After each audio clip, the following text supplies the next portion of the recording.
1950 में 26 जनवरी 1950 में संविधान लागू हुआ। 26 जनवरी 1950 को 1952 को प्रथम लोकसभा का चुनाव हुआ और उस चुनाव में बैलेट पेपर होता था। जब आप बूथ पर जाते थे तो बूथ के कर्मचारी चुनाव आयोग के आपको बैलेट पेपर देते थे। जब देते थे तो आप देखते थे कौन कौन कैंडिडेट है।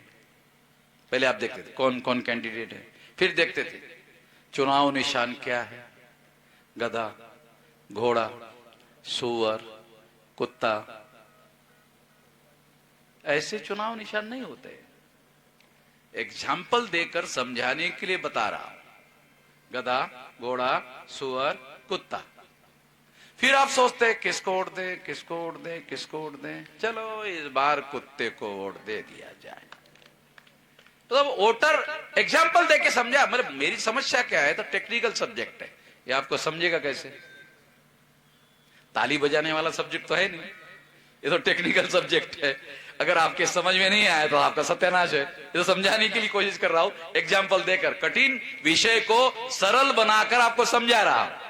तो आपने सोचा किसको वोट दे, किसको वोट दे, किसको वोट दे। चलो इस बार कुत्ते को वोट दे दिया जाए। तो बैलेट पेपर में क्या होता था, तो आप लोगों को मोहर होती थी ना, मोहर उठाते थे। अरे शाही नहीं है, कभी कभी मोहर में शाही होती नहीं थी। तो जब शाही नहीं होती थी, मेरा मोबाइल देना काला वाला। तो जब आप मोहर लेते थे, अरे शाही नहीं है, तो फिर क्या करते थे आप, इंक का पैड होता था ना, तो आप हाँ लग गया है, शाही लग गया है। और लगने के बाद फिर क्या करते थे, हाँ कुत्ता कहाँ है, हाँ मिल गया है। ऐसा करके हाँ बराबर लग गया है। मैं जिस कुत्ते को वोट देना चाहता था उसको बराबर लग गया है। जब ऐसा आपको लगता था तो फिर आप क्या करते थे, ऐसा फोल्ड कर देते, ऐसा। अरे बड़ा हो गया है, थोड़ा छोटा करना होगा। फिर आप छोटा करते थे ऐसा, अरे और थोड़ा छोटा करना होगा। फिर आप और छोटा करते थे, और छोटा करने के बाद बैलेट बॉक्स में डाल देते थे। होता था, जो बुजुर्ग लोग हैं उनको मालूम है, बैलेट बॉक्स में डाल देते थे।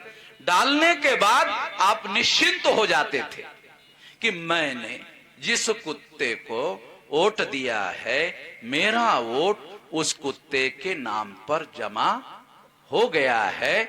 निश्चिंत होकर आप अपने घर में चले जाते थे। आपके मन में कोई भ्रांति नहीं रहती थी। हो गया। अब ईवीएम आ गया। देखो अभी कैसे, मतलब मामला क्रोनोलॉजी के लिए आपको बता रहा हूं। अभी ईवीएम आ गया, आप वोट डालने के लिए गए, आपने बटन दबाया, बटन दबाने के बाद आपको दिखाई नहीं दिया कि मैंने जिस पर बटन दबाया वहां मोहर लगा हुआ दिखाई नहीं दिया। जब दिखाई नहीं दिया तो जो वोटर था उसने क्या किया, जब दिखाई नहीं दिया, इधर उधर तो नहीं गिर गया मेरा वोट, देखने लगा। तो चुनाव आयोग के कर्मचारी ने देखा कि ये बुड़बक आदमी कंफ्यूज हो गया है। बुड़बक समझते हो ना, कंफ्यूज हो गया है।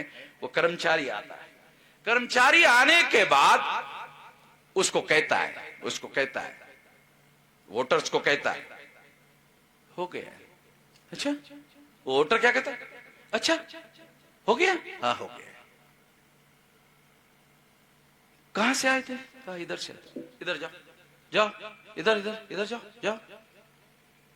उसको भगा देता है, हो गया। क्योंकि यहां खड़ा रहेगा पता नहीं साला बवाल खड़ा करेगा। अब जैसे बैलेट पेपर में उसको आंखों से दिखाई देता था, दोनों आंखों से इंश्योर करता था। जब वो स्टैंप कुत्ते पर लगाता था, लगा कि नहीं लगा, दोनों आंखों से देखता था। अगर आंखों का नंबर बदला हुआ है तो चश्मा लगाकर देखता था कि बराबर लगा कि नहीं लगा। इंश्योर करता था, खातरी करता था, गारंटी करता था कि मेरा वोट उसी व्यक्ति के नाम पर जमा होना चाहिए जिस व्यक्ति को मैंने दिया।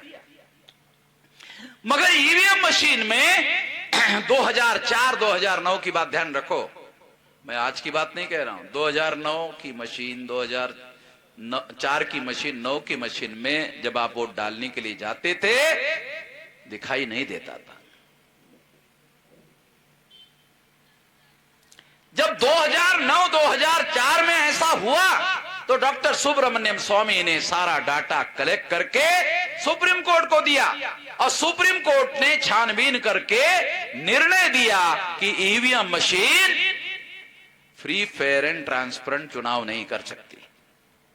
ध्यान रखो, सुप्रीम कोर्ट का जजमेंट में एक शब्द प्रयोग है, ईवीएम ट्रांसपेरेंट नहीं है। ट्रांसपेरेंट का मतलब है वोटर वोट डाल रहा है, आंखों से ईवीएम में दिखाई नहीं दे रहा है। नोट है इसमें, सुप्रीम कोर्ट के जजमेंट में नोट है कि ईवीएम मशीन 2004-2009 की ये ट्रांसपेरेंट नहीं है, ये पारदर्शी नहीं है। मैंने तो बराबर दिया मगर मुझे अपनी आंखों से दिखाई नहीं दे रहा है कि मैंने जिसको वोट दिया मेरा वोट उसी के नाम पर जमा हुआ या नहीं हुआ।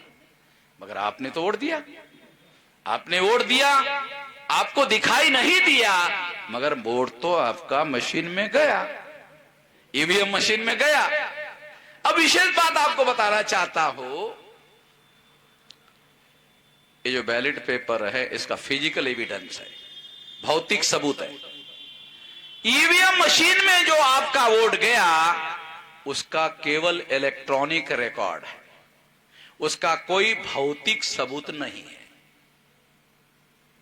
समझ में आ रहा है कुछ? ये थोड़ा समझने वाली बात है। बैलेट पेपर में इसका भौतिक सबूत है, ईवीएम मशीन में केवल इलेक्ट्रॉनिक रिकॉर्ड है। आपका वोट का रिकॉर्ड केवल इलेक्ट्रॉनिक रिकॉर्ड है। अब इलेक्ट्रॉनिक रिकॉर्ड की विशेषता क्या है? आंखों से दिखाई नहीं देता, उसका कोई फिजिकल एविडेंस नहीं है, उसका कोई वेट नहीं है, उसका कोई साइज नहीं है, इसका सारा का सारा है। और जब फिजिकल एविडेंस नहीं है तो वो जो वोट है आपका इलेक्ट्रॉनिक रिकॉर्ड, तो इलेक्ट्रॉनिक रिकॉर्ड के बारे में सारे दुनिया के लोग ये मानते हैं कि इलेक्ट्रॉनिक रिकॉर्ड ट्रांसफरेबल होता है।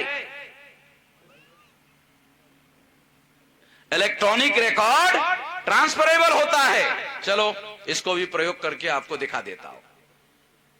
इलेक्ट्रॉनिक रिकॉर्ड, ये मोबाइल इलेक्ट्रॉनिक है। देखो अभी आपको प्रयोग करके दिखाता हूं कि इलेक्ट्रॉनिक रिकॉर्ड ट्रांसफरेबल कैसे होता है। राम नारायण लखनऊ के एयरपोर्ट पर बैठे हुए हैं और राम प्रसाद को मैसेज दे रहे हैं, राम प्रसाद जी मैं लखनऊ के एयरपोर्ट पर बैठा हूं, थोड़ी देर में मेरी फ्लाइट उड़ जाएगी और 1-1.25 घंटे में ये दिल्ली के एयरपोर्ट पर टर्मिनल 3 में पहुंच जाएगी। मैं दिल्ली में पहली बार आ रहा हूं, मैं नहीं जानता दिल्ली को, तो आप आ जाइए और मुझे रिसीव करके ले जाइए। ऐसा मैसेज इलेक्ट्रॉनिक साधनों पर आपने टाइप किया, टाइप करके आपने, राम नारायण ने टाइप किया, राम प्रसाद को भेज दिया, राम प्रसाद को पहुंच गया, हो गया। इलेक्ट्रॉनिक रिकॉर्ड ट्रांसफरेबल होता है। अगर आपने लंदन भेजा, लंदन जाता है। अगर आपने न्यूयॉर्क भेजा, न्यूयॉर्क जाता है। अगर आपने चांद पर भेजा, चांद पर समझते हो ना कितना लाख किलोमीटर है? 3,84,400 किलोमीटर। बॉम्बे के इसरो ऑफिस में बैठे बैठे मैसेज वहां जाता है चांद पर। आगे कभी कभी आप लोगों ने खबर सुनी होगी, चांद पर भारत सरकार ने जो यान भेजा उसमें बिगाड़ हुआ है। बॉम्बे के इंजीनियर इसरो के बॉम्बे में बैठकर चांद पर भेजे हुए यान में बिगाड़ को सुधार रहे हैं। आप लोगों ने कभी सुना होगा खबर? तो ये बॉम्बे में बैठे बैठे वो बिगाड़ सुधार करते हैं मैसेज भेजकर। तो इसका मतलब यह है कि इतने दूर तक ये मैसेज जाता है। इसका मतलब है इलेक्ट्रॉनिक रिकॉर्ड ट्रांसफरेबल है